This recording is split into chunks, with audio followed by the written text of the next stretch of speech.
We've got the ATF with Operation Southbound, who say that they are trying to interrupt these arms trafficking, the arms trafficking. And yet Mexico, this has risen to a degree. It is so concerning to them that they feel like they need to pressure the Biden administration to investigate. Yeah, and the reality is there's a whole series which shows how flawed some of these undercover operations have been. So you had Operation Wide Receiver, Operation Fast and Furious, and several others. And one of the things that I've advocated for, Amanda, for a long time is actually southbound interdiction operations at our ports of entry.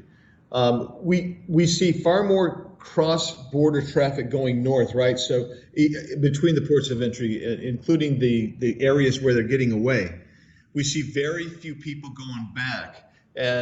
But where they're taking money, they're laundering money and taking cash back through the ports of entry, and they're taking guns back. And every time we've done a port of entry southbound operation, usually for very short periods of time, we've had tremendous success interdicting weapons and money. But this administration is not helping out. And I got to believe that if we started interdicting that traffic going southbound, we could then leverage that to get Mexico to replace that National Guard that they had there and move back into a true MPP program, because the cartels are so well armed now.